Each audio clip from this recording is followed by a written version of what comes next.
Good evening, everyone, and welcome to This is a Revolution, your weekly RevPro podcast here on Cromulent Wrestling. I am George, back with my good friend, Mr. Dave the Mark. Dave, how are we, sir? Yeah, I'm good, mate. I'm good, thank you. Yeah, How are you? I'm good, mate. Yeah, loving that nice, striking pink T-shirt you've got on there, mate. Yes, yeah, I'm rocking a pink Ricky Regan t-shirt from my trip to Elevation Wrestling on Saturday. Elevation Wrestling. Yeah, thoroughly enjoyed it, mate. Yeah, Gonna go again. wicked. Is that Joseph We, Connor's one? yeah, Joseph Connor's promotion. He wasn't wrestling, but I got Martin Kirby, Lee Hunter.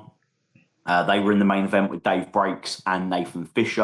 And then there was all sorts of bits. There was Maddie Murley, Riley Nova, and like an unannounced returning Sid Scala had a really cool match. So loads of people I'd not seen before, like Donny Rivaro and Rory Davis and people like that, which I really enjoyed.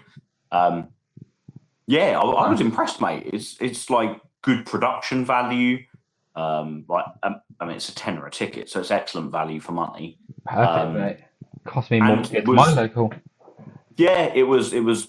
I think it was slightly further than I thought it was because it wasn't actually in Northampton. It was in Northamptonshire, and it just happened to be the wrong side of it for me. So it was 35 minutes, but like bearing in mind I'm used to doing 2.5 hours to get to the wrestling. Yeah. 35 minutes with the kids for a fun night out on a Saturday as well, so it's not going to be an issue with Rev Pro. The next show's got Shane Hook and Hunter Mall in a tag match as the first match announced. Nice. So you're like, okay, cool, go and support Shane. And the kids loved it. Sophie enjoyed it because it was a little bit shorter than Rev Pro, and she gets a little bit overwhelmed, like. Yeah, as a kid who's not like mad into wrestling, but just likes the night out. Yeah.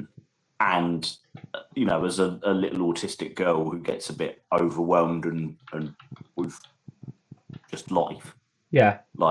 And Phoebe loved it because it was wrestling.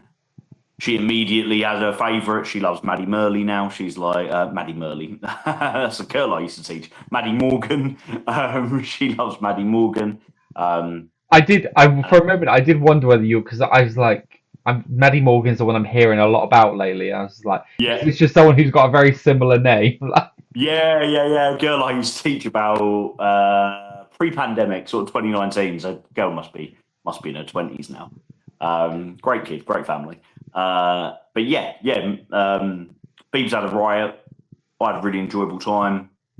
It was nice, mate. It was nice wrestling weekend because obviously then we had Rev Pro Sunday. Yeah, I was just having a look when you said Northamptonshire, I was just looking. I was like the county produces. Oh yeah, because you're it's Corby in Northamptonshire. Corby is Northamptonshire. Yeah. Yeah. I was just having a look. 45 minutes away from. Yeah, so it would have been drive-wise, probably the halfway point if I still lived there. And yeah, it's weird. I sometimes have a look to see wrestling shows that have been in Corby and see where they've been. And it's really weird to me that someone who's now signed to WWE wrestled in the it's called the Grampian, which is basically the Scottish club there, and Scottish social club, and used to go there all the time. It's really weird to me that all these people have been there. It's that is just around the corner from my house.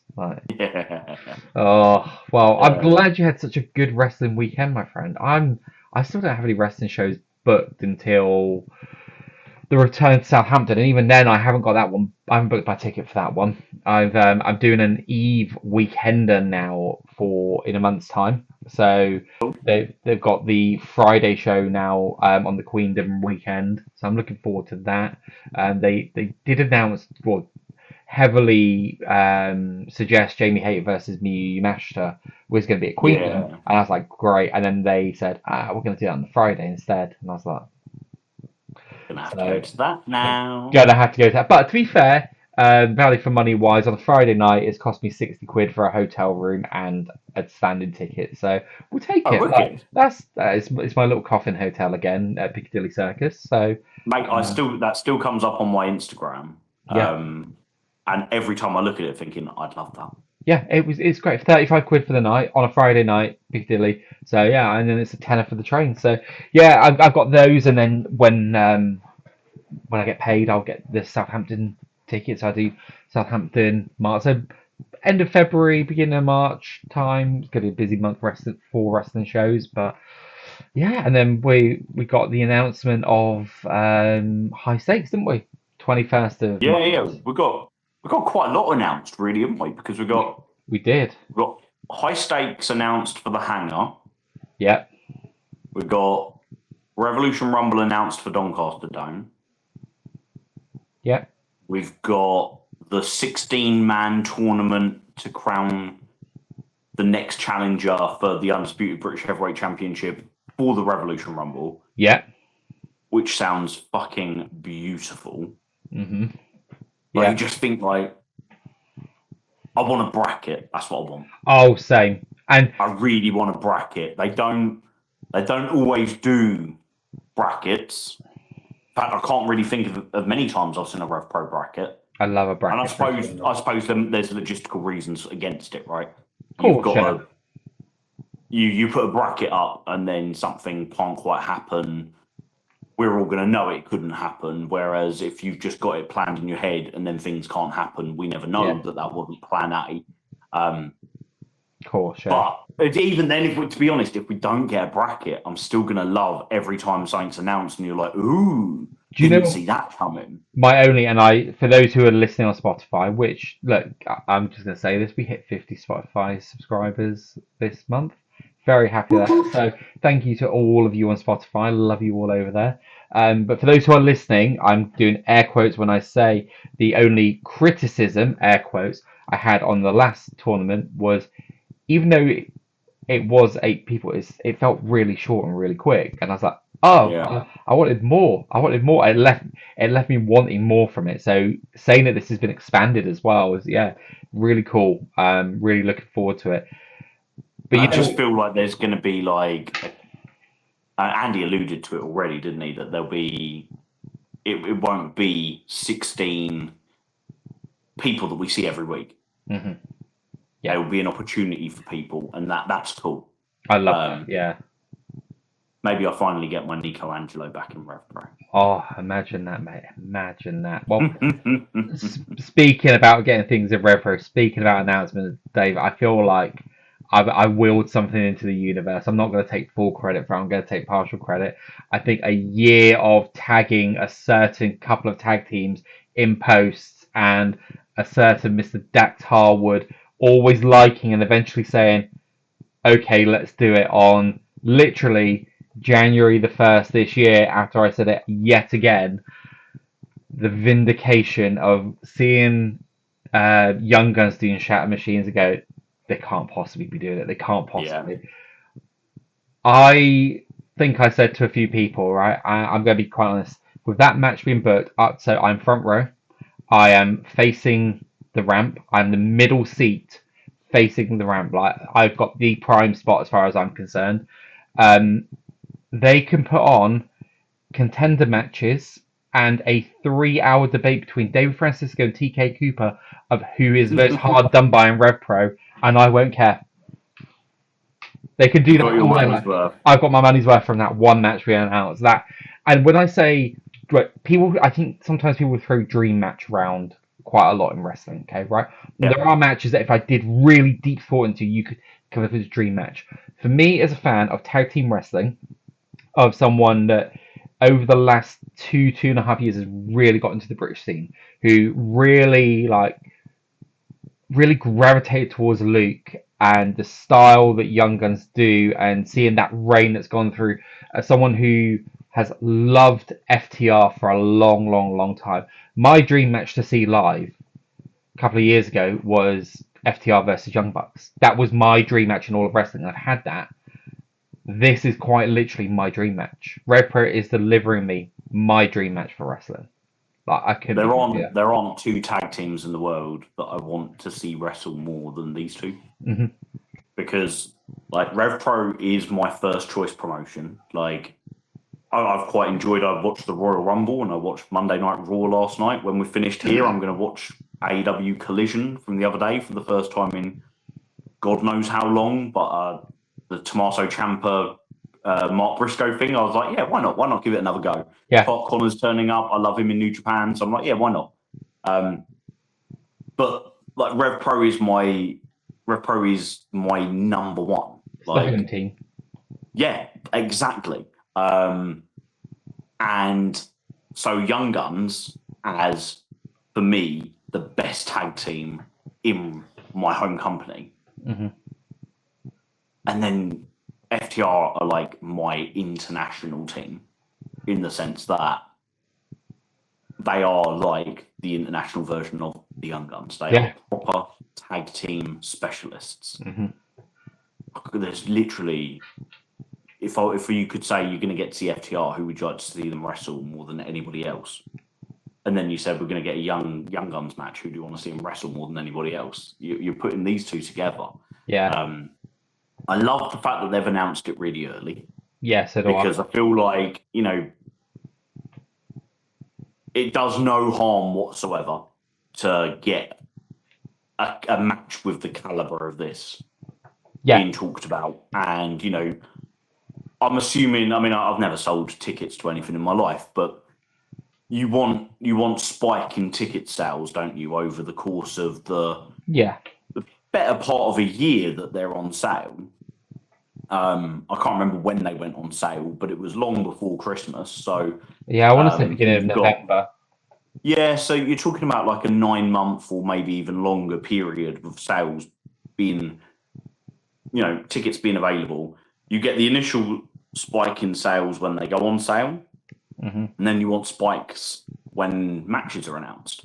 Yeah. Some matches won't get as big a spikes as others, but FTR versus Young Guns is a very good start in that sense. 100%, yeah. Because do you think it'll be for the tag titles, and do you think Young Guns will still be tag champions by then? Look, so for me, if it's for the Rev Pro tag titles, there is no downside. Okay, because do I think? I don't know.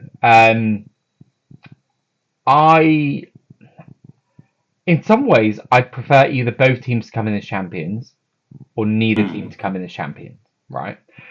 Yep. If let's say Young Guns go there as champions and it's a tag team title match, one, you've got FTR challenging for your titles on the books, right? Like that's just cool. FTR win, so FTR are now the tag team champions. That is, for me, perfect, amazing. Yeah, because you get to see them again, right? Exactly. Amazing. And if they lose, Young Guns got a fucking fantastic win. Yeah. So quite literally for me, like this is almost when people chant both these guys, right? I hate that, but it's kind of like, can't we just all hope they all have a lovely time? What I love about this, if they don't go in as champions, do you think that would be something that they'd lose them sooner rather than later, so that you've almost forgotten that they were tag champions by the time this match comes around? I would say, would you have them lose them just before? I think I would have them somewhere around April, early May, because I still feel like there's a little bit of mileage out of this run, right? I want to say a little bit. If we're saying that we want to knock it on the head sooner rather than later, there's still a bit more mileage. We can squeeze a bit more juice from the fruit and all that. And I think this run needs to have a really strong ending on it, right? Because a story is only as strong as its finish and its conclusion. Yeah. And the story of Young Guns as tag team champions needs a fitting ending, because who beats them? That's the bit I can't see at the moment, and that's where I admit I would have said Lycos Jim, but then they did this very early, and I say very early. In the sense that this whole story has taken place within 4 weeks, right? 4 weeks and done, and the outcome that we had. So, and I would like it to be someone that benefits from it. So I guess I've got answers which I feel would be completely uninspired for me, which would be the Machine. Like, Yep. even though as heels, I think it's an interesting dynamic. I don't think it's different enough to go do that. Um, do we rise and tide it? Do we get those boys up to a level where they can challenge for the titles and they take the belts and have? I know it sounds completely silly to say, given the ages of young guns, but almost have the next generation coming up, like Yeah. and the push. But I don't know. I genuinely don't know what the answer is as to who's next in the tag team division. So I suppose that's why I'm saying May, and then that gives us time to start formulating a bit more of the division around. Could you go with Haskins and Trent? Could you do that? I don't know. Do you? Can you put on the Slaters, Liam and Leon? Can you do that? Like, there's a lot of shows about to come up. So we've got Southampton in a couple of weeks, and then I think there's like 7 shows in the space of 6 weeks. And you think how much can happen? Yeah. Across 7 shows, like you can have a tag team form challenge for the belts. Actually, Dave, within 7 weeks. I've just fucking forgot. Right, there's a very obvious answer to me actually. Who the team that should be to beat them, unless one of these people has some bigger plan for the anniversary. It's Cowboy Way. Oh really? I thought you were going to say CPF then. No, Cowboy Way. I mean CPF. Okay, cool, but Cowboy Way feels like a fitting end to a Young Guns title reign. That would. Yeah, it does. But is Manders getting something bigger for I could almost about to say Copper Box for Wembley? Also, Manders versus Gay Kid. I mean, how many times have we said that before? I would love that, but I would also love more Manders versus whoever is undisputed British heavyweight champion. Yeah, that would Manders be versus. Yes. Well, it's one of my predictions for the year that Manders versus Michael Oku headlines Wembley. Do you know what was really annoying? Oku winning the belt between now and Wembley, and Manders winning the Rumble. I feel like I got a lot of predictions right last year. Yeah. But this year, I felt like predictions were. I wouldn't be surprised if none of my predictions come right. Do you know what I wanted to do? Because I think it's so hard to call this year. I wanted to do a video, right, on one, and I say it's on one of the down weeks, but like you said, the amount of weeks we've got coming up with where there is no down week. I wanted to do one where we were going to just do a very far too early, this is a predicted card, right, and just see what we can get, like predictions. And FTR and Young Guns was my prediction, and when I say prediction, I mean the match I was trying to manifest but never actually thought would fucking happen. Yeah. And Manders walking out as champion. They were my 2. But yeah, I mean Cowboy Way, and the other thing when I'm looking at the graphics that people are putting up.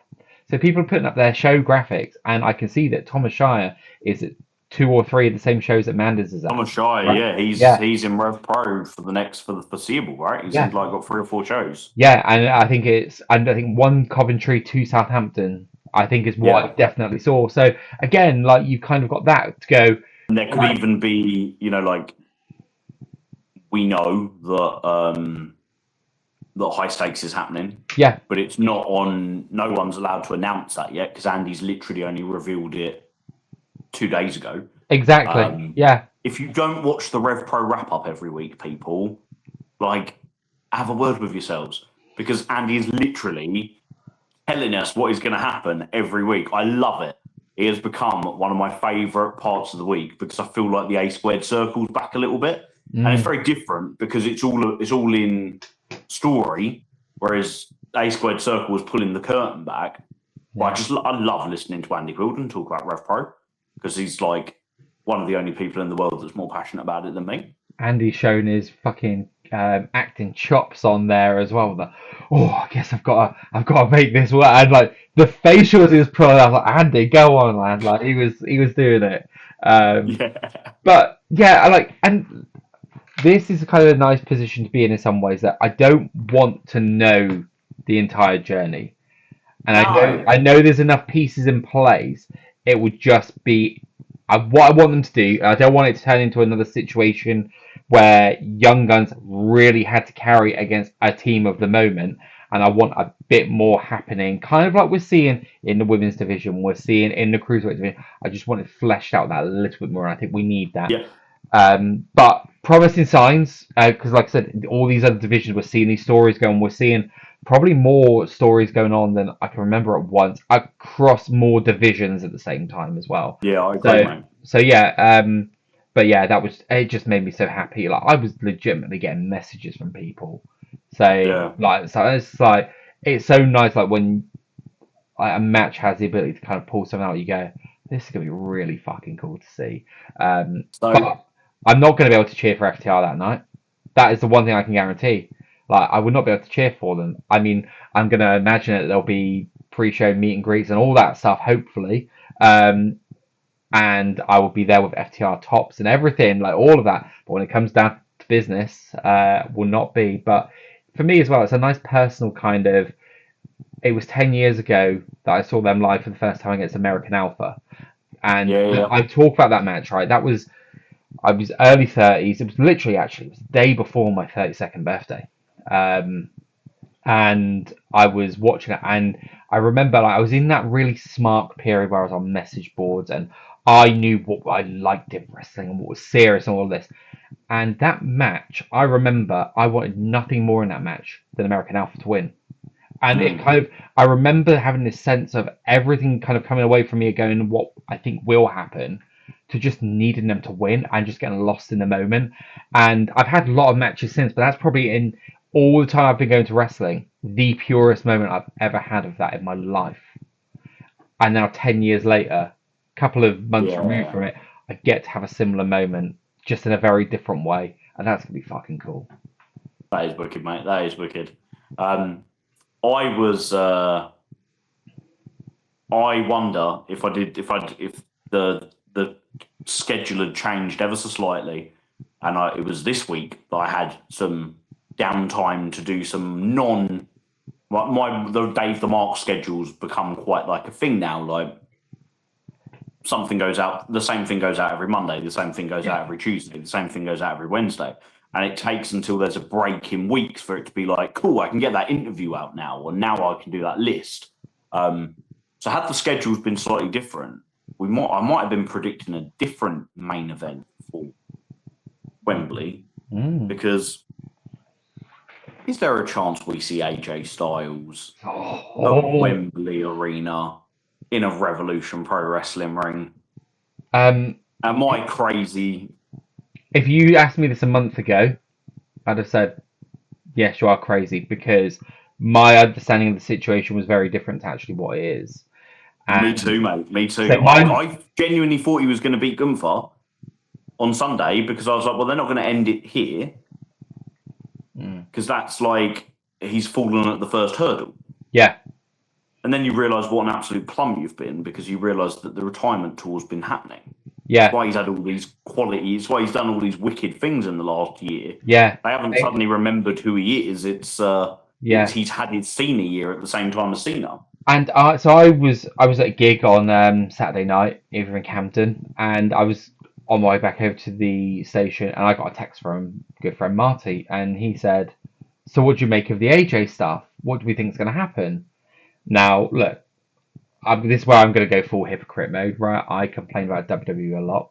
I think there's a lot of shoddy stuff they do in terms of just from a product stuff, but there's some stuff that I don't agree with what they do. And did I still watch the Royal Rumble? Yeah, I did. I admit I'm a hypocrite here, but the one thing I wanted to do is watch the Royal Rumble on the train home, and I was like, I've not watched anything Royal Rumble related. Do not tell me. And I don't mean the event; I mean the actual Rumble. And I thought when he said that AJ was entered himself in the Rumble, because that's what I thought was going to happen. I thought he's going to lose to Gunther and then go, I can't go out like that. So we'll go in Rumble number 1 all the way through, win it, something like that. So yeah, that was quite an interesting development, seeing the way all of that ended up as well. Funnily, I've said on this podcast before, 2 times I've seen AJ Styles back to back was 1 year in 2015 in September, maybe it was October 2015 or November 2015, and then April 2016. One venue was Reading Leisure Centre against Jushin Thunder Liger. Cowboy Stadium against Chris Jericho. So yeah, very different. Like, it just shows you kind of what the world's like. Anyway, I digress. I'm bouncing around here. But yeah, like, I thought that this, and then you see him kind of do the take the stuff off. I don't know if you watched it or not, but for those who haven't, you see him take the stuff off to signify the retirement, and then you see him put them back on. And I was like, does that mean he's saying he's not done in WWE, or does that mean he's saying he's not done? So he's almost given his retirement to WWE. You know what happened on Raw on Monday? All I've heard is they played his music and Gunther came out, but that's all I know. Which so his music played. Gunther came out just laughing, like, "What did you think was going to happen?" Mm-hmm. He's done. That put a bit more doubt on it for me, because it was almost like, are they just using him for that little bit of heat, and he doesn't come back? That's fine. Or are they working and they've got him to commit to WrestleMania? I don't know how contracts work, but obviously he joined in January 2016. From what I've heard, January is the day it was up. Yeah. The idea that his contract has expired now. Yeah. I feel because he's made it really clear that 2026 will be the last year, and I believe that. I don't think he'll wrestle beyond that. I really hope that I'm right in what I think is going to happen, and I think that he's going to spend the year just doing some cool last ever things. Yeah, same. Like, I could see him wrestling Leon Slater in TNA. I could see him challenging one more time for the TNA Championship. I could see him doing Slammiversary. Yeah. I could see him going over to AEW, not on a long-term contract, but like going over for one storyline. And doing one big show with them, going over to New Japan and working like Dominion, just doing one big show. I mean, I love the idea of him going over there and doing the G1, but I don't think at his age and with retirement looming that he'll want to go through that. I wonder. But I just feel, and maybe his run as undisputed British heavyweight champion means a hell of a lot more to us as Rev Pro fans as it does to him. And maybe it was just an indie title he held. But I love the idea that it meant more to him to the point where he's like, well, Rev Pro are doing this cool show at Wembley. It's the biggest show they've ever done. Yeah. I'll help an old mate out by wrestling a 15-minute match on that show. Yeah. And for me, you'd look at it and being, if AJ Styles wrestles Wembley, I can't believe that he wrestles anybody other than Oku. Because it's like the biggest star in independent wrestling in 2016 versus the biggest star in independent wrestling in 2026.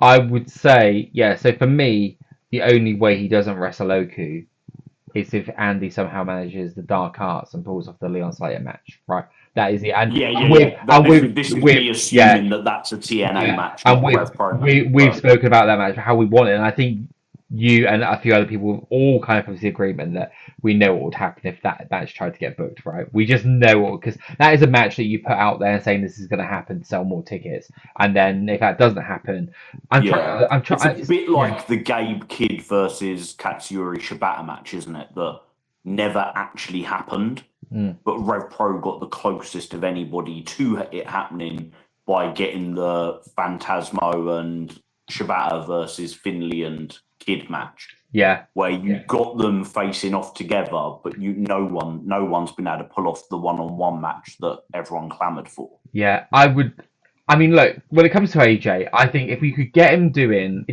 like just doing a year of stuff, I think that's definitely his locker, right? If you think about this guy's career, right, and I'm on Cage Match now, but I'm a huge AJ Styles fan, have been into AJ Styles since 2002, literally 3 years into his career, right? I'm a huge fan.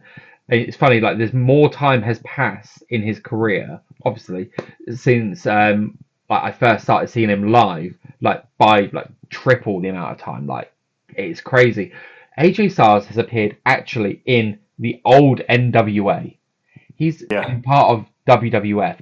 He appeared on Nitro or Thunder or yeah. something like that. He's been part of that. He's been part of TNA, New Japan, like throwing fucking CMLL in there as well. The guy has basically done every notable wrestling company to have ever existed in his timeline outside of ECW.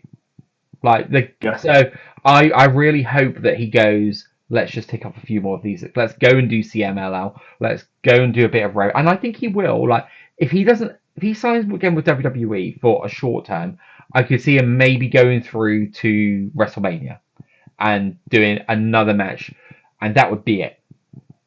He is absolutely fucking not going to be going out of wrestling in Saudi Arabia. That's just not happening. Like Yeah. I don't see that. It's just not the fitting end to AJ. Um, he's got And like the idea that 2026 is going to be the last year and for it to end in January. yeah, Like, that just exactly. doesn't feel right. No, I genuinely believe, though, AJ Styles, I genuinely couldn't care less who he wrestled in Rev Pro. It's no matter who you put that man in a ring with, like AJ Styles versus Conor Mills, AJ Styles versus Jay Joshua versus Trent Seven versus JJ Gal versus RKJ versus Robbie X. Like, you could literally put any wrestler's name next to AJ Styles, yeah, and you know that that match will be great because he's genuinely one of the best to ever do it. I don't know if you can chuck enough money at the situation or speak with your partners in AEW enough. Can you just do like not even with a Rev Pro wrestler, just in a Rev Pro ring at Wembley? Can you do AJ Styles, Christopher Daniels, Samoa Joe, 2026? Like we know how much Andy loves old school stuff, but could you do Yeah. could you do something like that involving all those men? Like, I don't know. Like there's all these possibilities, and the fact that we're even talking about it is a potential. Like I mean, at the very least, I can imagine AJ Styles coming in and being inducted into the Hall of Fame, but chances are he would want something more than that, right? If he's going to come over and do Yeah. it, it's an exciting prospect. I'm interested to see how things go with TNA side of things as well, because a lot of people forget that the reason AJ went on to have his New Japan career and the reason he went on to have his WWE career was actually because TNA lowballed him. So TNA Yeah. wanted to re-sign him and said, "Hey, hit this amount that you're on, you're going to have it reduced." And he went, "Fuck it," and bet on himself and went on the Yeah. run of his career in New Japan. So, but then also he's now what 50 or close to 50, and which is mad in itself. But he's that age, late 40s at least, where he now has all that money he's made from wrestling in WWE. That maybe those kind of things. Like, let's just do some cool shit. I don't know. It's an He can exciting literally prospect, do whatever he wants, can't he? and that's it. It's now dependent on the how much of these old things that are maybe a bit sore at the time are still sore, where it's like, hey, this would just be a cool thing to Yeah. do. I think the feeling that I get from listening to people on podcasts, and I've listened to Chris Van Vliet for a long time, and he's quite an interesting one to listen to because he has lots of like repeat guests. Mhm. And there was a time when pre-pandemic, when anyone who'd used to work for TNA would come on and slag TNA off. Mhm. And then it changed. There was more of a kind of, not like a forgiveness, but more of a, that's not TNA anymore. Like Impact Wrestling was seen as different to TNA. So I feel like any ill feeling is probably with people that just aren't related to the company anymore. Yeah. So it's a bit like kind of, looking at a previous regime. I think I would be very surprised if we don't see him in Impact or TNA even. Sorry. I would. But I don't see him being Yeah. signed to them. I don't see him being signed to anybody. I see him everything being a handshake agreement. Yeah, 100%. And he is one of those people that can get away with that, isn't he? That like Yeah. you can just do that. I'm just looking through his some of his old matches, and one of the matches I saw was AJ Styles and Christopher Daniels versus Team Shag, Colt Cabana and Darren Burridge. Yes. Shag was How very TNA. That wasn't even TNA. That was one PW. That was a one Was it not? PW team. Oh, sorry. Team Shag, Street Hooligan Team Adventure. Shag. Team Hooligan. Street Hooligan Adventure Gang. Mate, yeah, I whatever. If we can get AJ Styles, I would take a Rev Pro match against Michael Oku. That's the one that feels like it has to be, right? Like outside when you're looking at Rev Pro and ambassadors on the men's side, there are Will Ospreay aside. Like if we're doing our Mount Rushmore, it's Will Ospreay, Michael Oku, top two on the men's side for me. AJ Styles against Michael Oku B. I've got you thinking there, haven't I? You have, yeah, Mount Rushmore of Rev Pro. Certainly in terms of notoriety. I think, for sure. Yeah, and like to say that Oakley's on a Mount Rushmore of Rev Pro all day long. Of course he is, but you maybe even like 5 years ago, would you have said that he's got the level of notoriety he does across world wrestling, world independent wrestling that he does now? Probably not. Like that would have probably been a bit thinking, hey, he's good, but yeah, I mean, like to say he's wrestled with Carter in the ECW arena for the second biggest American TV product, right? That's just what's crazy. The biggest match Oku had by 2021? Like, yeah, he'd worked some big name people, in Rev Pro, but it was like in the same way that like Hikuleo and JJ Goward wrestled. Yeah, you know, like he hadn't had he wasn't the spotlight. Yeah. Whereas now, like, he is so synonymous with Rev Pro, and just independent wrestling in general. I think because he is everything. I think give me whatever. Give me against someone in Rev Pro. Give me a dream match against another wrestler from around the world somewhere, because it will still feel like Rev Pro because AJ Styles is Rev Pro, even though he's everything else. Talk about other things that I liked on the show, right? Because I think we said this. We're going to talk about some of the big moments for us. Apart from that announcement, right? My favorite actual thing that happened on this show, right? And there was a lot of great stuff on the show. Now I think that's really important for me to preface this with. My favorite show of the year so far. Yeah, there's only been like 4 I've heard a lot of people. I've seen a lot of rhetoric saying that this is the best Portchester Hall show ever. I mean, it's not been going on long, granted, but they're quite comfortably people saying the loudest. Yeah. So the loudest. Bearing in mind, that it was a big crowd, but they have had bigger. I've seen bigger looking crowds from watching. There was a show, I can't remember which one it was, but there was a show sort of November time at Portchester Hall where it was so busy that you could barely like get to the merch stand because there were so many standing people.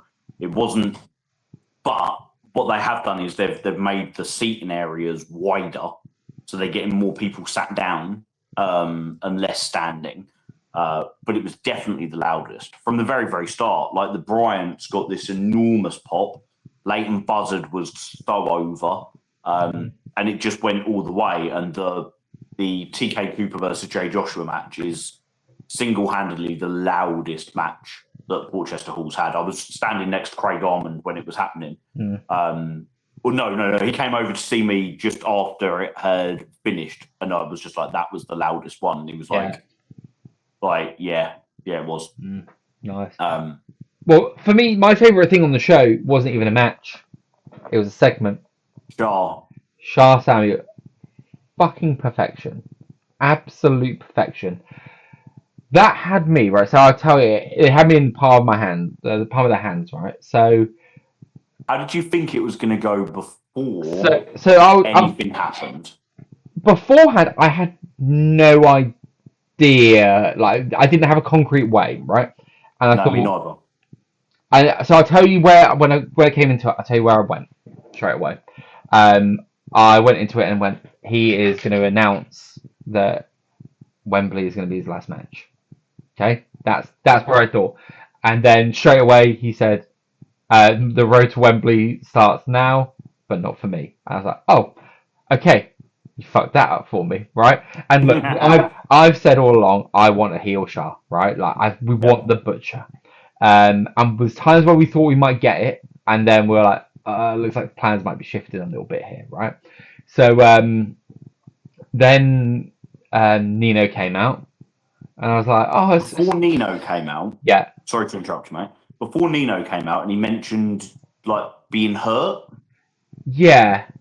Did you feel like the retirement was going to come from an injury perspective?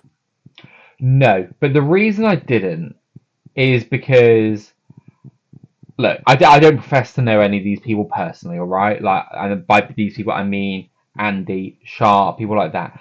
But from the gist I get from all these people is that if someone was really that hurt, I 100% would not believe Andy would strap him up and make him this guy.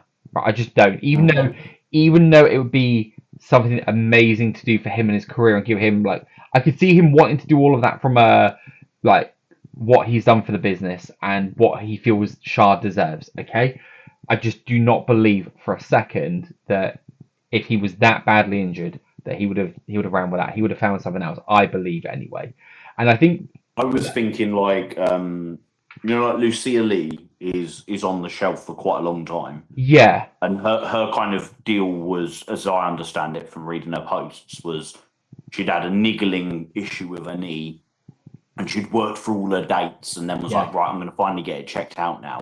Mm-hmm. And when they checked it, they realised, oh, shit, this is actually really bad.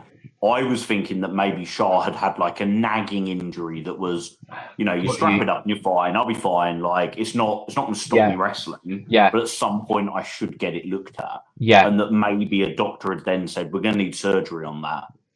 With rehab, that means you're probably not going to be able to wrestle for a year.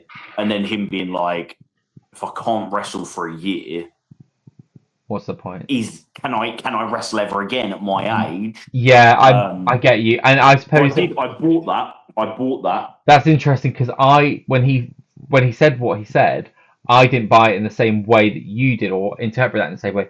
I interpreted him as saying all of that stuff he knew before the Rumble, and I was kind of like, And again, this is where we're analysing something, thinking it's Shah the Man talking to us, right? This is what wrestling does best, right? But it's not. Where does Shah the Man end and Shah the performer start? Exactly. He's very, very good at that. And this is the beauty of wrestling, right? Like, hypocrite here. I watched that WWE Unreal, right? Which is probably faker than a lot of the stuff that they play, right? But Paul Heyman has a really good line in it, and is it a work or are we just keeping the disbelief there? And I feel that's what they could do really well. And that my way of viewing it is me still looking at it from like a smart perspective, thinking that no, this is genuinely, this man is telling us this, and go, no, I don't think these men would allow this to happen as real people. And look, they worked me, and that's exactly what should be happening, right? So I didn't buy it as that because I felt like, to me, it felt like a genuine person telling me I had all of this stuff where I probably shouldn't have wrestled. I knew all this beforehand. Anyway, we go on to Nino coming out, and then straight away I'm going, right, him and Nino become a tag team. It's obvious this is what's going to happen. And they do the whole tag team thing. And it's like, and I thought, that's cool. And I'll be honest, that was like one of those things. It's like, I'm not sure it's on the top of my list of things I'd like to have seen, but it's interesting. It's something different for the tag team division. Help fleshes that division out a little bit as well. Gives Shah a side quest, gives Nino a side quest, and look, you're going to buy them as, even if they're just two singles guys together, right? And I think this is where Red Pro's different, or can be different, and you can get this with indies especially, is these people cross over so much in various ways that they have this inbuilt history that when you chuck two guys together on AEW or WWE, they might not have that, and it might seem more of a thrown together team, whereas you've got a student mentor relationship here. So there's kind of those that make sense. So then you go, yeah, okay, this makes complete sense. And he fucking decks him. I was like, oh, like it was fantastic. And then like you saw the seriousness, you saw the vitriol, and I bet, look, I've spoken to Shah a number of times. one of the loveliest guys I think I've ever met. Yeah. But I can imagine, even being as lovely a guy as he is, seeing some posts out there. And look, I'm not going to say that I was any different, right? I've sat in this chair and I've said I just don't buy it. It doesn't excite me. Okay. And I will also say, in hindsight, that went a lot better than I expected it to. And I was wrong, right? But I bet there was people that went further than what I did. Okay, there would have been that happening out there. And we know that people see the stuff that we put out there, right? Because they interact with us. Um, we know that people are listening to what we say and all of that. And there's kind of, that it's not this isolated chamber that maybe someone in AEW might have, where they might see this funny remark, but because it's such a big, like, these guys, like, you're seeing these people regularly and all of this. So, and it's in such a small, like, venue. And that's not to say that we shouldn't criticize things that we don't like, but sometimes that criticism can go too far. And as that performer, you can't always just say what you want to say, right? And I bet there was that line in him where he's like, I really want to be able to say some things that would get me into trouble if I did it. But now he can. And he can go fully in. And I love that because, again, it's the whereas this being Shah the man who's just getting to say what he wants to say and how he's really feeling. Whereas it Shah the performer, like the character on screen, who is saying these things because this is what was happening. Where does that end? And it merges together somewhere. I'm going to really enjoy this because I've said all along with Shah, it was never about his ability in matches, okay? I've always felt Shah is a good wrestler who he's not going to do a lot of the flashy stuff, okay? And that's very, very different to a lot of Rev Pro, and some people can find that less exciting at times. And I know against certain opponents where there hasn't been a lot of heat behind it, I have felt that at times.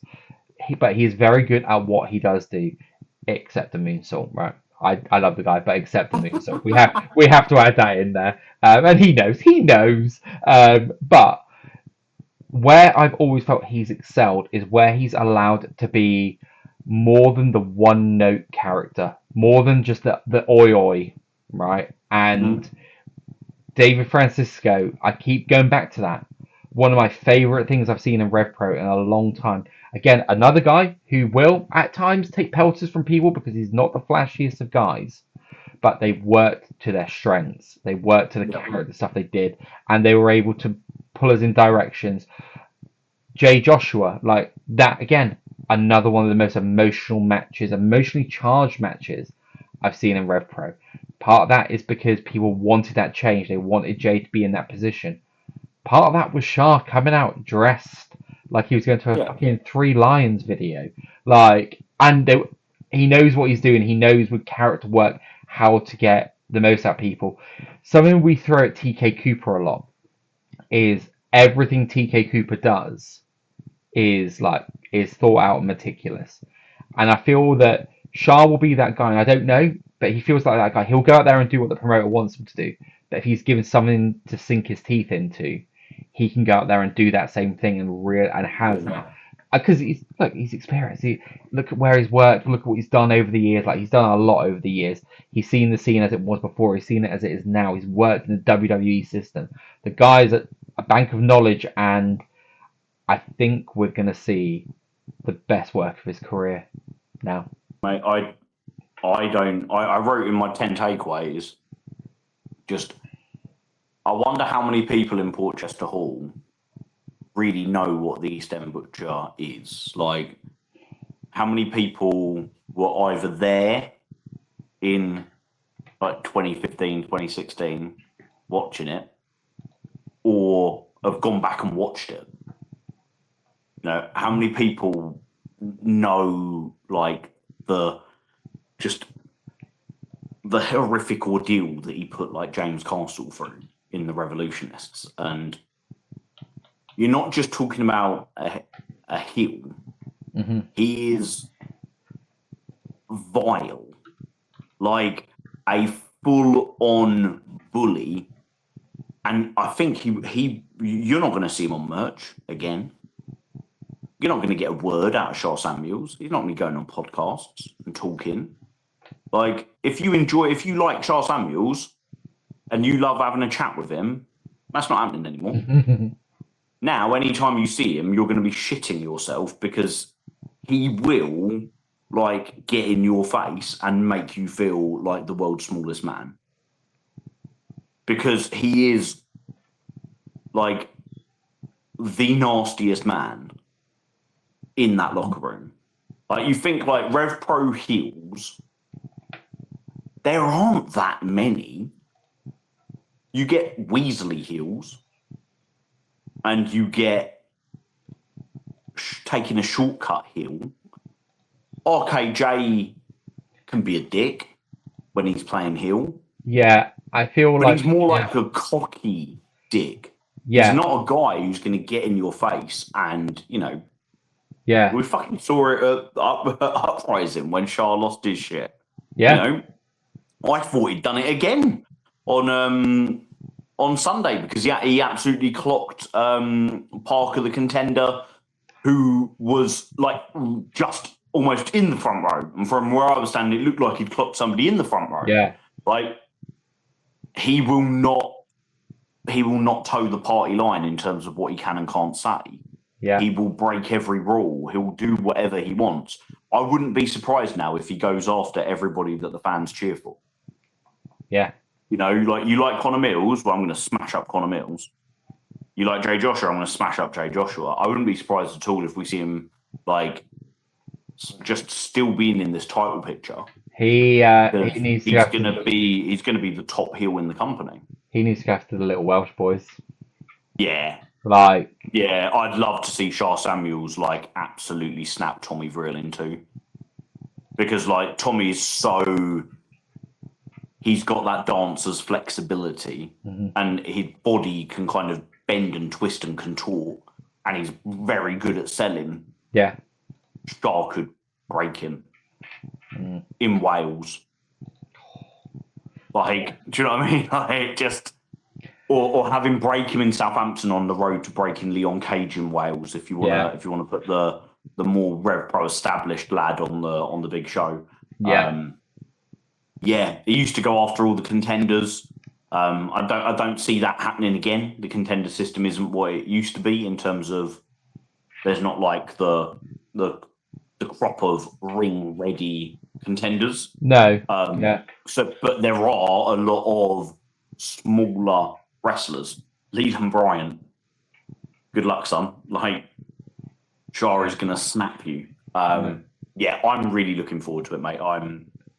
And most importantly for me, I don't want Shah Samuels to retire because he's one of the most entertaining people in Rev Pro. So why? Obviously, like, I want the guy to do whatever's best for him and his family. Of course, right? yeah. But from a selfish fan point of view, I want the best wrestlers wrestling every week. Say? Not necessarily the nicest guys or the people that, like, have the nicest merch or whatever. I want the best wrestling matches available. And for what I like and for my tastes, Shah Samuels delivers a top match every time he's out there. And every time I see him on the card, I know I'm in for something good. So now I've got that, but I've also got something different because I weren't there.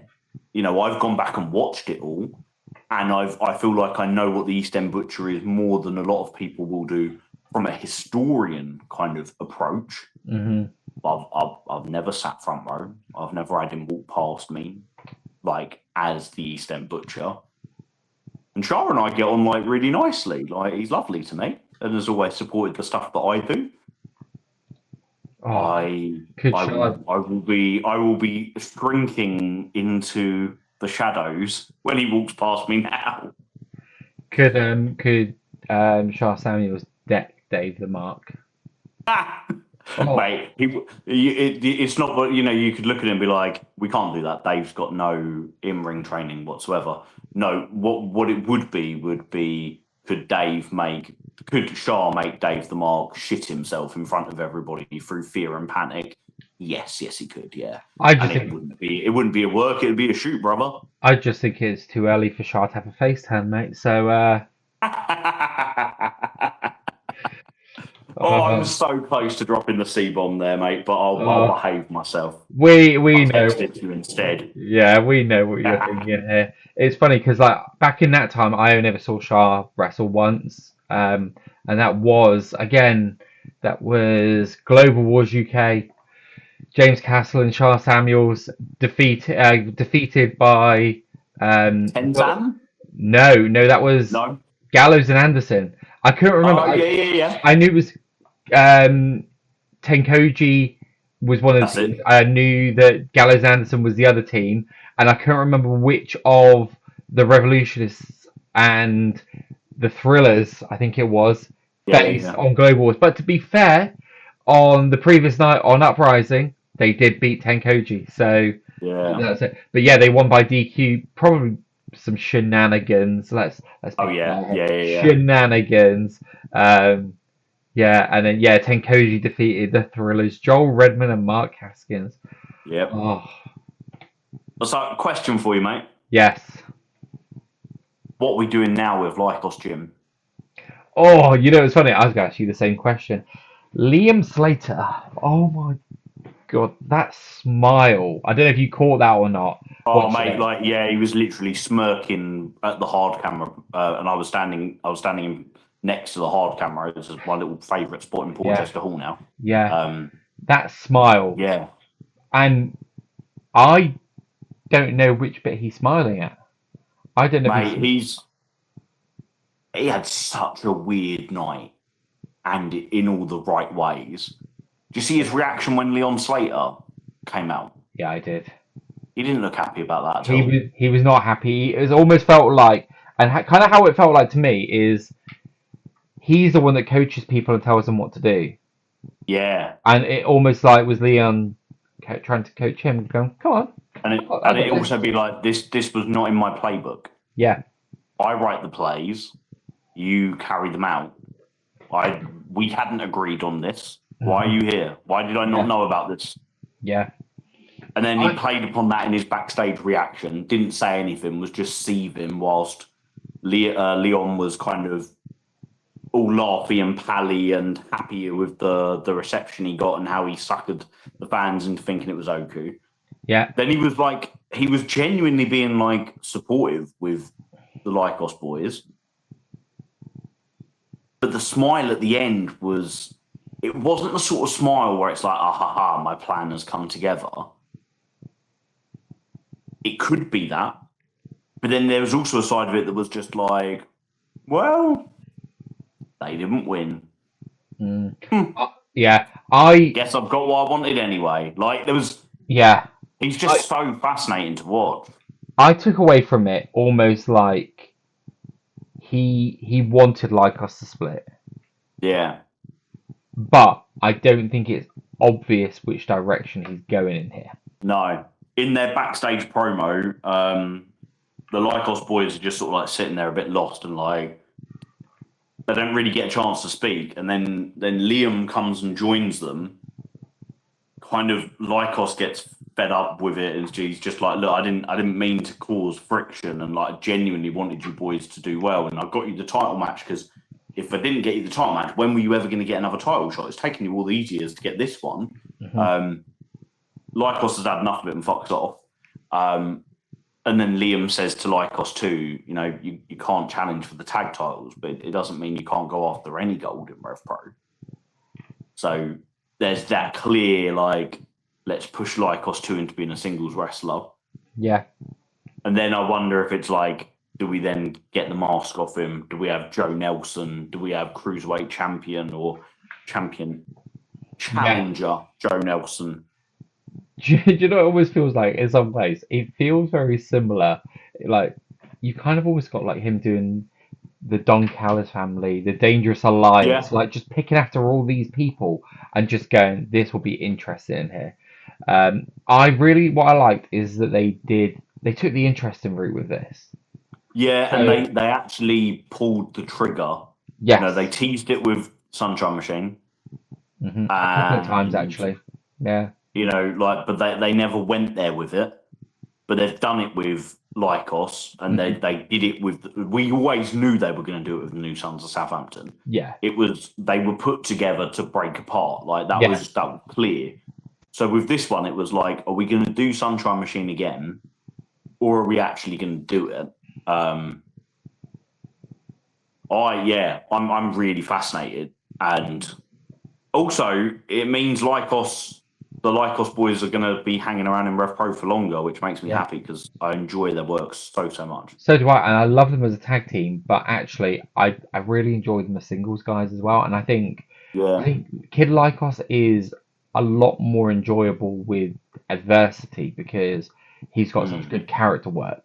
Okay, and that's where he's, when I say better, I mean more interesting is probably the phrase I want to say there.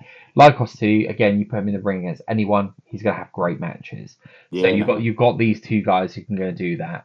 I You used to men- sing this match to the praises like all the time. And I haven't mentioned it in ages. So go out of if you're bored at some point and you want to watch a really good Rev Pro show that's gone under the radar, go watch Live in Birmingham from 2022, 2023, I think it was, February 2023. Mhm. And you get Francesco Akira versus Kid Lycos 2, which is a cracker of a match. Oh, You okay. also get Luke Jacobs versus Will Ospreay, which is an absolute barnstormer, and Gabe Kidd versus Michael Oku, which is phenomenal. But Akira versus Kid Lycos 2 was a great match. I love that. Nice. It was like the first time where I was like, cool, this Kid Lycos 2 kid is wicked. He's not just a silly character. Yeah, one of my favorite matches of him was actually one that I saw. I didn't see it live in progress, but it was against El Hijo de Dr. Wagner Jr.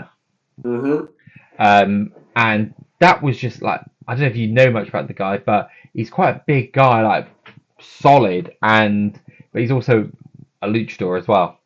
Like, so Yeah, it's kind of I like, remember when the match happened yeah, and just seeing like all the fanfare for it on yeah, Twitter. that was a really fun match. And again, look, as we said last time, Jacob Lycos versus Lycos. Great Loved it. match. Yeah, it was so good. Like So so different to what I was expecting from it as well.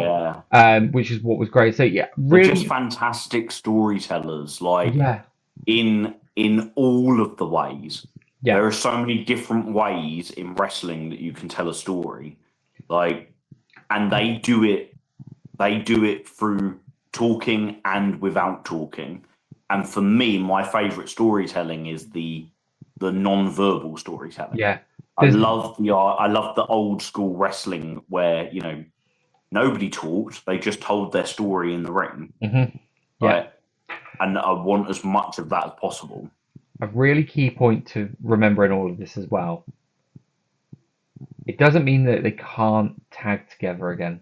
And Andy said about them going after the tag leagues, didn't he? yeah. Oh, did he? I didn't see that, to be fair. Yeah, he just said that do they now look at it as we can't be tag champions, so the tag league is our like mecca. It's our number one goal to make sure we're in the tag league and we win that tag league. Yeah. Um, And you could have the story be around. Eventually, they come back together as a team and have that big match.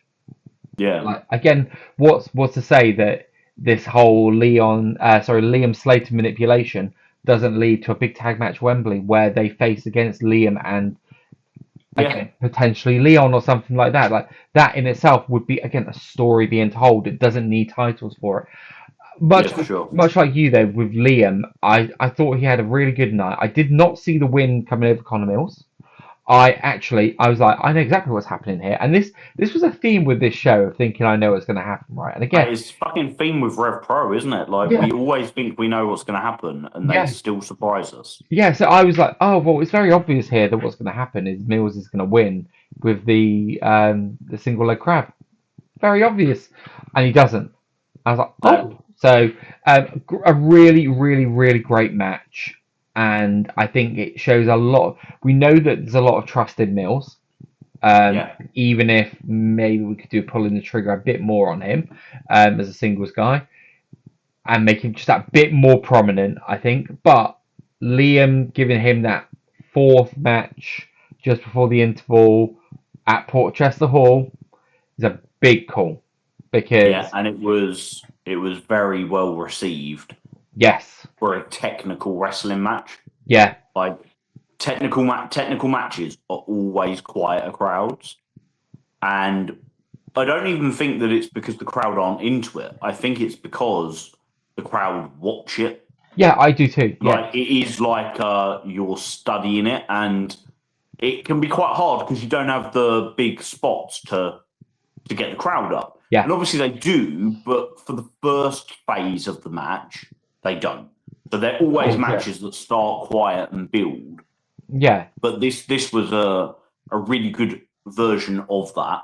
yeah, And we could have Mills versus Cameron Kai come out with it.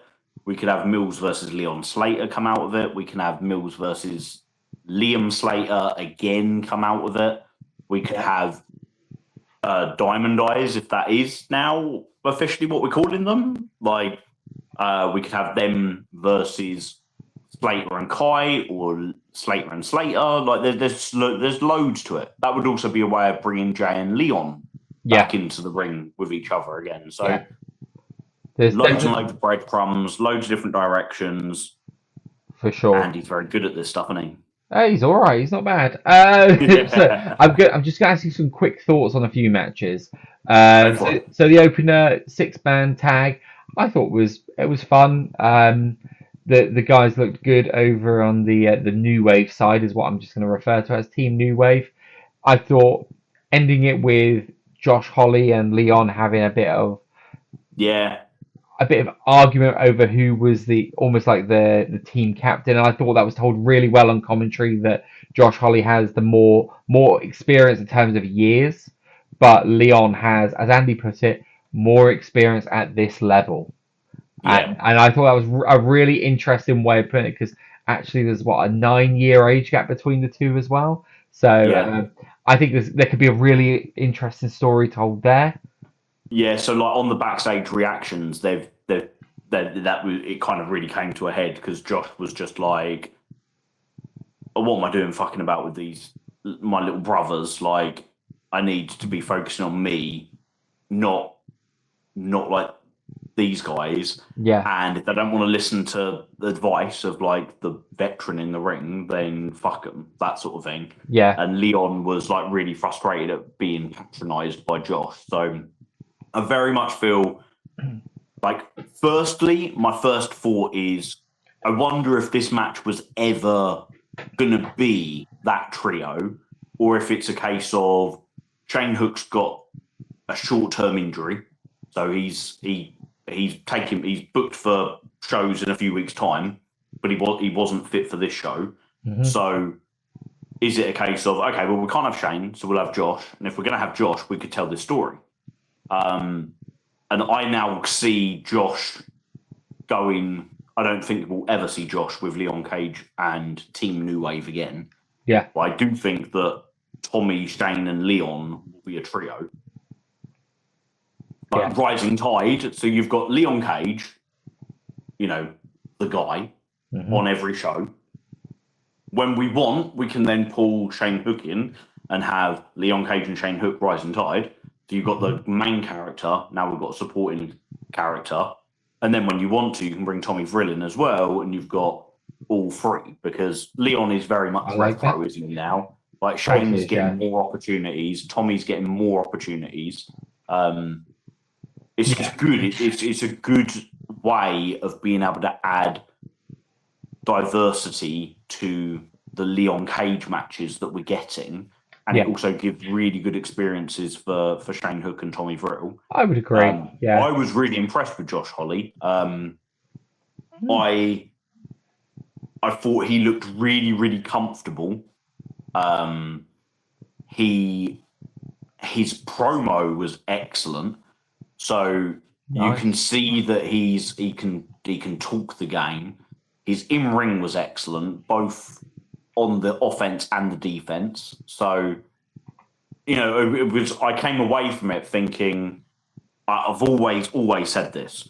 I want to go away from watching new people thinking to myself, ooh, I'd quite like to see that match. Mm-hmm. I'd quite like to see this match. Leighton Buzzard versus Josh Holley in a Rev Pro ring. Yeah, that sounds good. Like, do you know what I mean? And that's what happened this time Yeah. for me.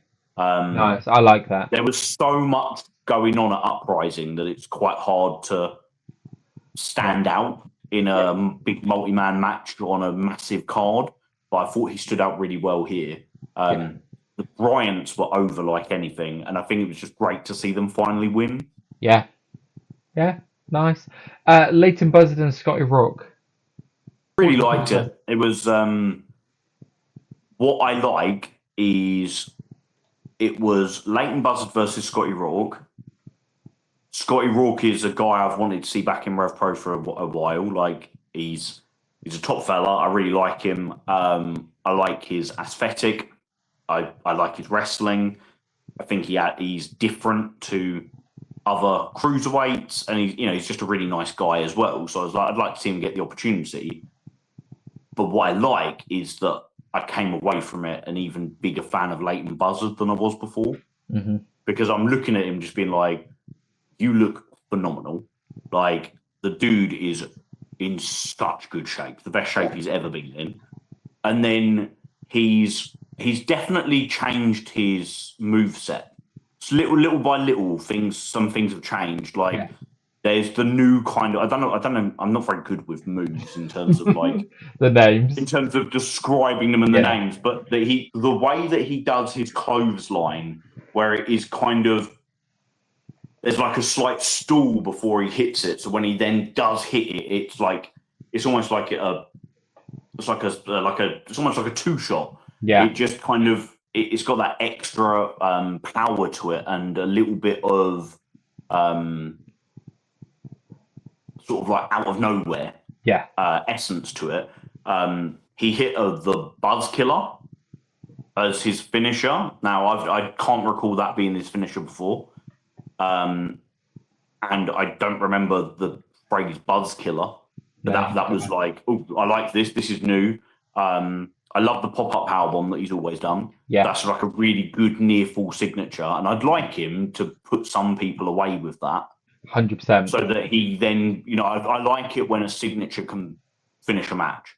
Yeah. If he was wrestling, and this is completely no disrespect to Leland Bryant, but where Leland Bryant is positioned within Rev Pro, if he was wrestling Leland Bryant in a cruiserweight match, he could finish him with a pop-up powerbomb. Mm-hmm. If he's wrestling Nino Bryant, he'd finish him with the Buzz Killer. Yes, I agree. And I just kind of I went away from it thinking, I think I want Leighton Buzzard to be the Cruiserweight champion. Nice, I like that, yeah. And I hadn't really thought about that before. I was always thinking, I wonder when they're going to turn Leighton Buzzard heel again. I wonder how we're going to get to Leighton Buzzard being a heel again. Yeah. And now, on Sunday, I was watching it thinking, don't turn Leighton Buzzard heel. He's a brilliant babyface. Yeah, I just didn't really realise what I was too busy thinking about where I thought he would go that I was missing what was right in front of me. And he was so popular with the crowd. I think he got one of the loudest reactions of the night. Yeah, I think it's because he was so effective as a heel, wasn't he? He was just starting to hit his stride. And sometimes we can be forgiven for thinking that, right, well, they want to get back on track for where they were, right? That's it, right? Like, go back to the default setting. Yeah, but we also know that when he comes back, he's going to get cheered for a bit of time. So doing the RKJ feud was a good way of getting that done, right? And then he disappears off to Japan for a bit. And it's like, oh, okay, so it's kind of like that. You would have to almost bring him in as a big heel at that point. And then he comes back, he starts having losing a little bit, and then kind of Uprising, it was a bit confusing there with his so I'm kind of seeing that as that was him making the realization I'm going to go after the cruiserweight belt. Whereas at the time I thought, is he going to like manage CPS? Yeah, that's kind of what it felt like. Or was there going to be like an alliance there? Yeah, was he going to become a new close personal friend? All that sort of stuff. It was a bit at the time a bit confusing, but like now again, as with most things in wrestling, you start to see the picture, you start to see how it evolves and stuff. So I agree with you there. I'm interested to see how Scotty Rourke features going forward. Does share a similar Yeah. aesthetic to another Rev Pro wrestler that Leighton Buzz has been having some problems with? Yes. Yeah, Yeah. Yep. Got not that sort of like grimy, yeah, gritty. Like I said to somebody on Sunday that like he just looks like somebody that you kind of want to slap. yeah. Like he's got that smarminess to him. And if anyone's got that in Rev Pro as well, is Will Caven, right? So And True and Lacey currently in Japan at the moment for the next yeah, month, I believe. So it could be a good foil there if he needs someone.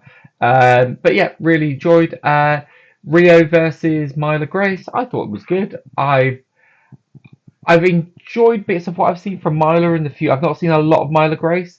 I thought this was her best match I've seen her have. I agree. Yep, And I've seen her free. I've not seen her outside of Rev Pro, but I've seen she's had 4 matches. I saw 3 live and 1 on demand that was in Germany. mhm, So I don't judge the match in Germany because what you see on demand is what the production team decide they want you to see from a let's choose the best camera angle at the yeah, time. of course. Whereas when you're watching live, you can see everything for yourself. You can be Mhm. watching, and I'm not going to sit here and profess that I watched like footwork and timing because I don't know what I'm looking at. I've never been a professional wrestler. Yeah, But exactly. what I do look at is all of the things that tell me if it's clicking or not. And I thought this was her most confident performance Yeah, and her best performance. yeah, And agree. I'd definitely like to see her again because she connects with people like really, really quickly. Mhm. My little girl lists her as one of her favorite Rev Pro wrestlers. Yeah, And it's like there were more families in Portchester Hall than ever before on Sunday. There were, I would say, it's one of the crowds with the biggest like male female kind of balances. Like there's it's not like Rev Pro doesn't have like a male dominant crowd. Like I think wrestling's always going to be more men than women, like yeah, generally, but there's a significant number of female fans yeah, in every Rev Pro venue. But Portchester Hall seems to have a lot of new female fans. I said it to somebody again on Sunday, like looking around and you're like, it's really busy today. It's really loud today. I don't know who all these people are. And do you know what I mean? weird, Like, right? Yeah, I'm a people watcher and I've got a good memory. So when I go to wrestling shows, I look around and I'm like, oh, yeah, you're always here. Yep, and you're always with that bloke and you're always with that little group. Yes, that little group's here.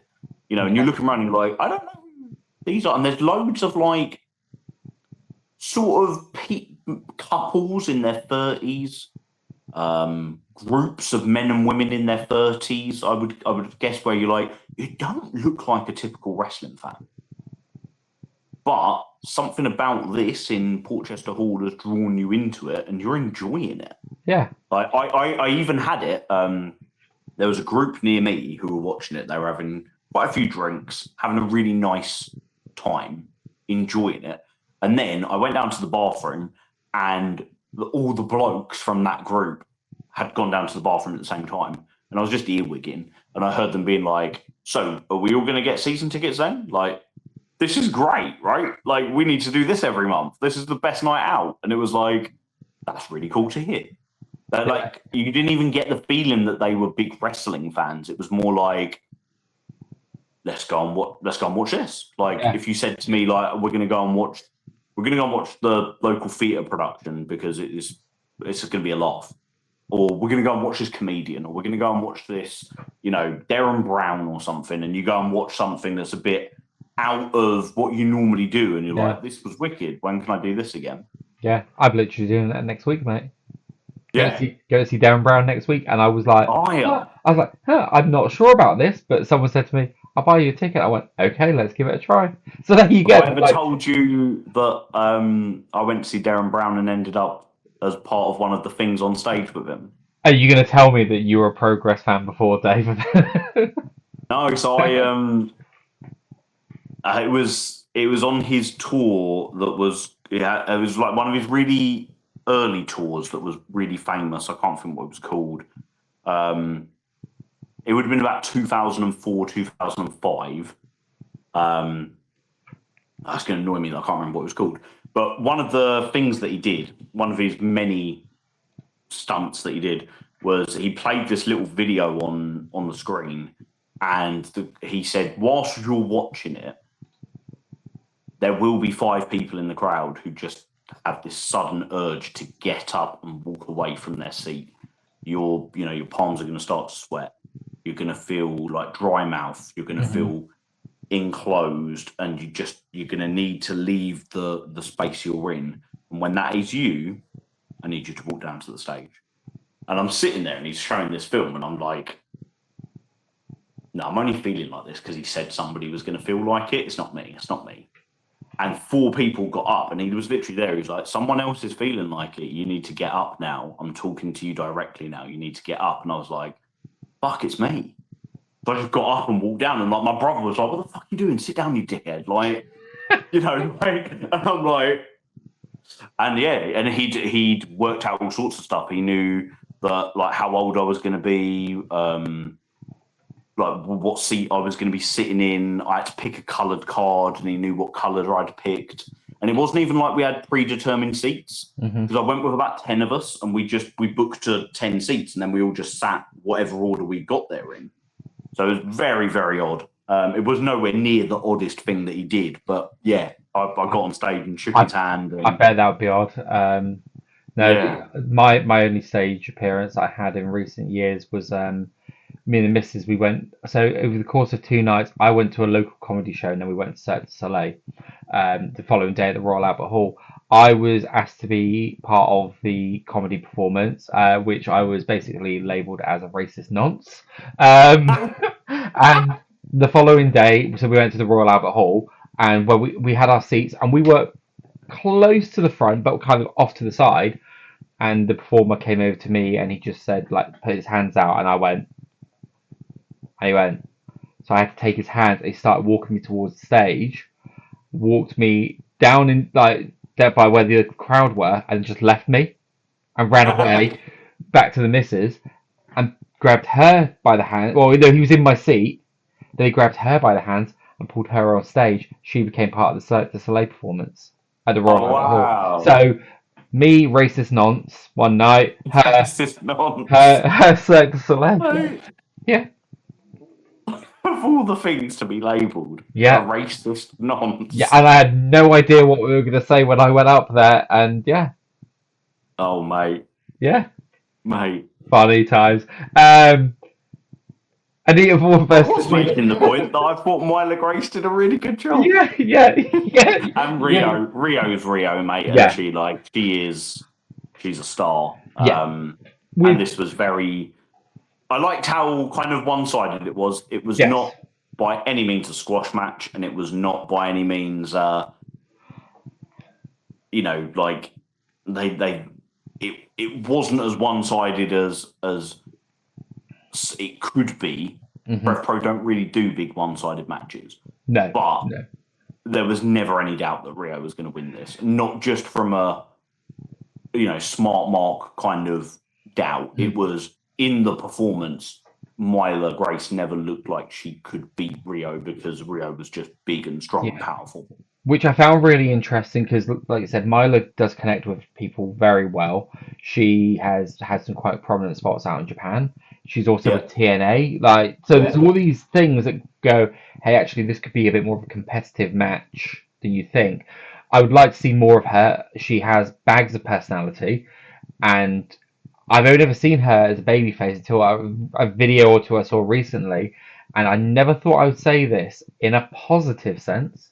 Forgive me, people, but she's got a lot of the Liv Morgan kind of character, but in a I bloody love Liv Morgan. I think she's class. So Rio, Rio is Rio, and I thought because of that and how much notoriety Myla has, I thought they could have tried to do a bit more competitive than they did, and I was glad they didn't. I'm really intrigued by Rio's trajectory Yeah, me because too. it feels like she's maybe positioned in terms of title pecking order that bit more ahead of Kanji at the minute, and I Yeah, like so that. she is. She's got 2 wins this year. Hmm. So 2 wins since Uprising, when she obviously Yeah. last lost.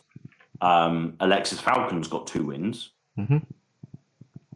but Alexis Falcon looks like she's busy with Kanji. Hmm.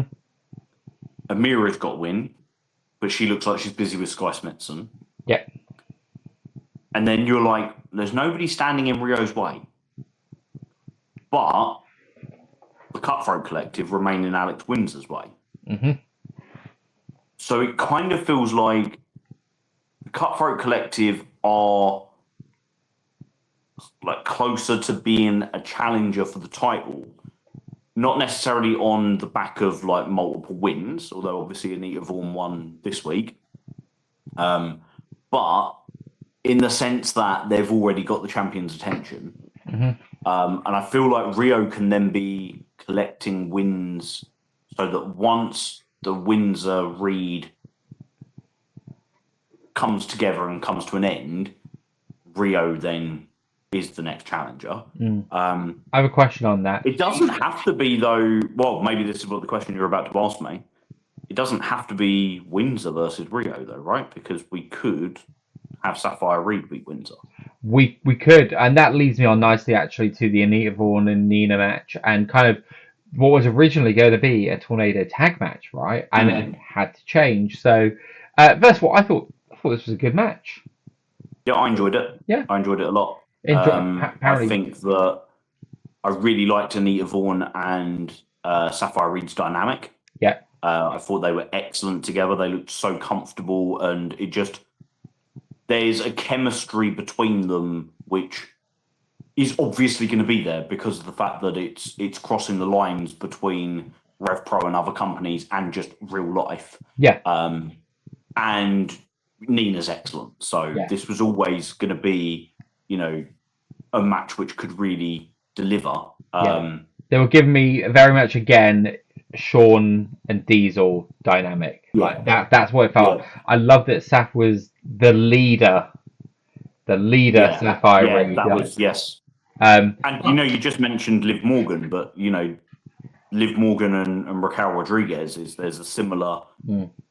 They've got they claim quite a lot of like Sean and Diesel, and we're going to talk Sean and Diesel because we're old men who grew up in the 90s. But like you can see that influence has gone through a lot of people. Exactly, yeah. And one thing that I found myself thinking though, mate, does Mercedes Blaze have a future in the Cutthroat Collective? Well, here's my question: Does Lizzie Evo? Well, I don't think either of them do, because I think Lizzie's publicly now said, hasn't she, that she's taken a step back from wrestling? Has she? I didn't know that. Yeah. So I follow everybody on Instagram. She hasn't posted anything wrestling related for a long, long time. I know. All her posts and all her stories are her house renovation and like finding her home in Wales with Alex Vaughan and just like setting up life for herself. Yeah. And then good luck to her with it. But recently she posted just saying like, in September I made the decision to step back from wrestling, and since then I've never been happier. And it was the sort of post where it was like, you got the feeling that it was her way of telling everybody, if you're wondering where I've been, this is where I've been. Got you. I'm not injured. I've just made this decision for my future. But it also felt like it was I'm not coming back anytime soon. It didn't feel like I'm never going to wrestle again. Yeah. And that was more of I don't have any plans or any bookings lined up. I'm just happy being me and finding my feet in a new home, in a new city and all that jazz. What I found interesting as well, because obviously, like, I remember you saying about the reservation stuff and like her taking a bit of but I didn't realise was that kind of that post and that went out. And I noticed actually watching on TV, they put the video up and the first person to feature first face you see is Lizzie. I was Mm. like, oh, so I thought maybe she is still part of it, and I don't know. Like, it feels like the Cutthroat Collective is now a tag team and not a group. Yeah, and I can't quite recall the timeline of when these videos were shown. Was a video shown before Nina and Anita wrestled? Or was it on the start of the show? Mate, I'm Or gonna was say it the I backstage reaction? I At can't some remember. point, I'm rubbish. over the last, whether it was Sunday or on a video since, they have replayed the Sapphire and Anita backstage reactions where Anita delivered the really really clear, really good line of "If your level's not here, you're gonna get cut." Oh, I And love then that. you think about the fact, well, Mercedes Blaze lost to Melissa Fierce. Hmm. No disrespect to Melissa Fierce, but that match was very much told like it was rookie versus veteran. And when Melissa Fierce won, she was like, she did it really, really well, and I'm going to do it really, really badly. But it was the whole kind of like, oh my gosh, I can't believe I won. Yay, I did that. As opposed to, told you I was really good. Yeah. Of course I won. Like, there was surprise as opposed to like affirmation. Yeah.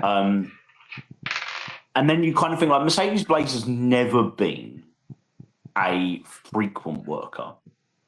She doesn't wrestle for like really anybody outside of Rev Pro these days. She works every now and then. Maybe she's gonna, come into a point where she's quite happy with everything she's achieved in wrestling.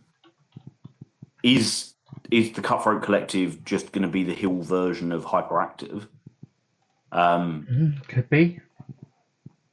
I mean, I would still like to see Lizzie Evo and Mercedes Blaze because I really enjoy watching both of them work. But if they're both happy in what they're doing and this is the alternative, I'm more than happy with Sapphire Reed and Anita Vaughan just being a dickhead tag team because, like, that's fresh and different in itself.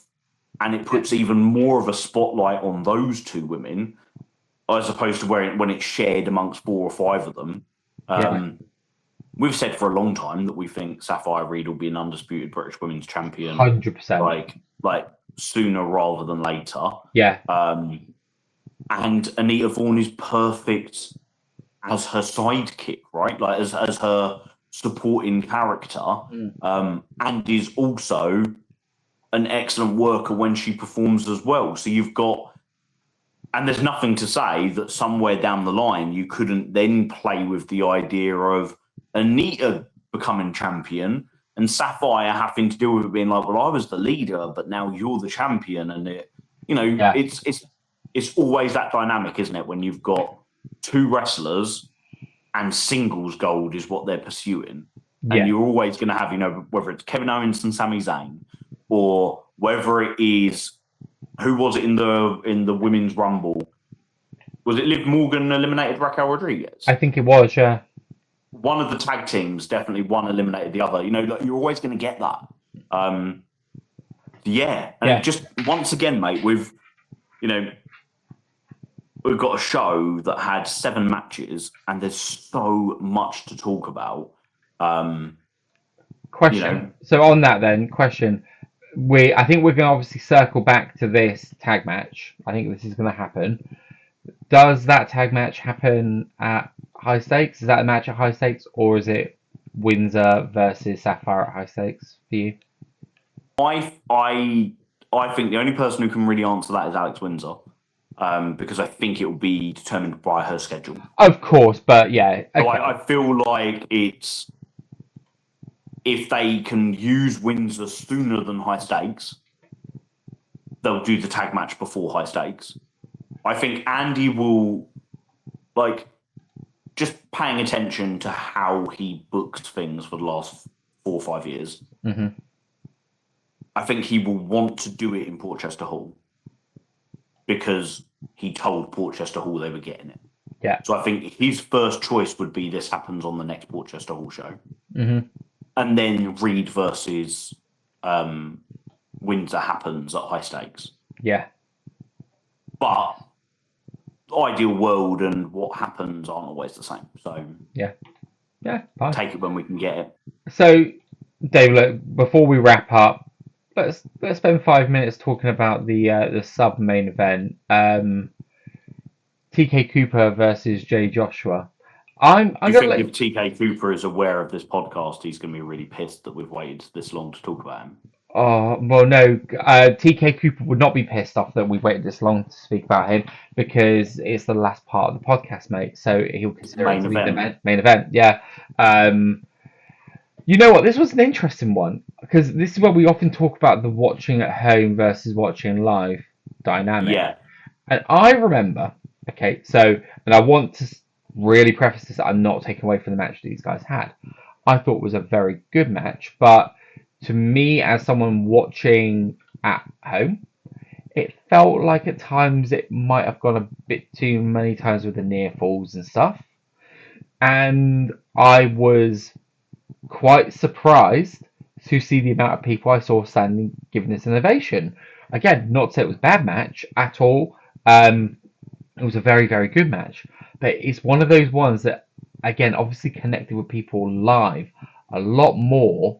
And this is sometimes, again, we say that being in there in person, the energy, experiencing a few more near falls in person is sometimes a lot more exciting. And I find that my mileage varies. If I'm watching at home, going, no, that's a bit too much now. Whereas if I'm there, I'm going, oh my God, did you see how close that was? Because you see the shoulder lifting at the perfect time. But I would say, I wouldn't say, does this crack? If this was to go into my top 10 of the year, it would probably feature, but I don't think it would feature as highly as it does in other people's top 10s. Yeah, this is third in mine. And one of the reasons that it couldn't go higher is because I had a lack of jeopardy, because TK Cooper is not going to win the undisputed British Heavyweight Championship in the semi-main event. So there was no chance that was going to happen. Had it been, I genuinely feel in an ideal world they wouldn't have put these two matches on the same card. It would have been TK and Jay in the main event of one show and Guns and Lycos in the main event of another show. I was not surprised in the slightest that the crowd gave it the standing ovation because they were so hot for it. They were eating it up. And I didn't realise the low blow in the kick out from where I was stood. And then afterwards, I saw Teek's tweet about a low blow, and I was like, I've missed something. Like, I've definitely not understood what's happened there. So I watched it back and was like, oh my God, that was so good. Like, it was really original as well. I've never seen that before. Neither have I. And that made me like it even more. And now I'm really up for TK getting another shot. And Andy said, and it was almost Patrick, it was quite passive aggressive, might be the phrase to say from Andy, of like, you know, TK will feel like he deserves a rematch. And yeah, he probably does. And if he can act professionally this time, he'll probably get one. And it's like, oh, that was a bit cold, wasn't it? Like that was a dig. I like that. I like all of this. As always, TK's post-match comments were excellent. Yeah, I really, really enjoyed it. There were moments in this match where I was just like, holy shit, how did you pull that off? I think I need to go back and watch it again. Delivered that flying headbutt without hurting each other and without me being able to see the strings being pulled. Like, it was, there were, you know, like when you literally feel your breath being taken away. Yeah. And I feel the older I get and the more I watch wrestling, the less that happens, because the more I can understand what's happening. Yeah. And I love it when it still happens and you're like, that's just magic. Yeah. I do feel like it's one that I need to maybe fully appreciate. I need to watch again. And I think seeing everyone's reaction to it and hearing the way you talk about it, I want to see if I can, if after a second viewing, I can capture some of that same magic. And it's not always going to be the Yeah. same watching at home as it is live, but I wonder what this one will be like on a second viewing. I genuinely thought Lycos Gym were going to win the main event, Yeah, and I had hope that they were going to win in Sheffield.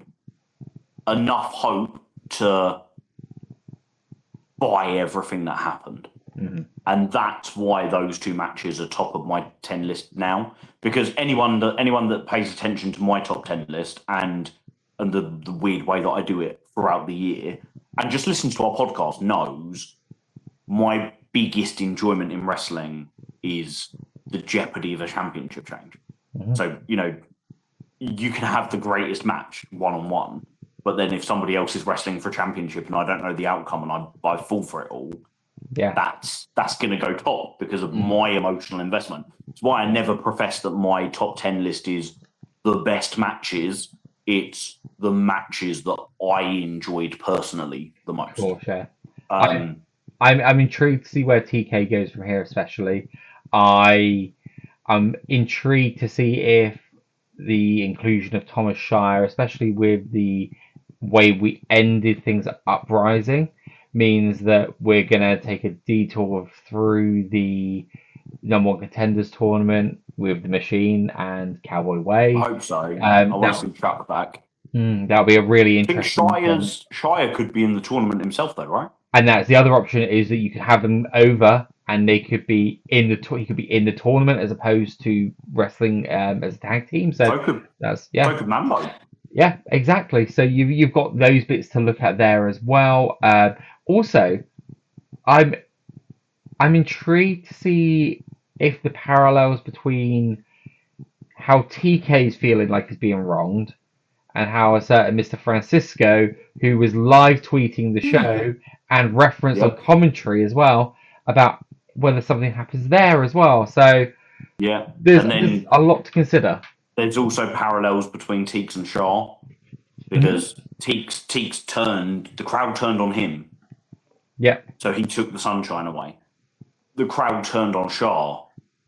So he's giving them what they wanted. Like, Yeah. it's that how many, I mean, if you grew up with a family like I did of just tough old, like, a tough mum and a tough dad and no kind of like PC kind of parenting that we have now where, my mum would say, you're crying about that, I'll give you something to bloody cry about. Like, those kind of things. That's Shaw here, right?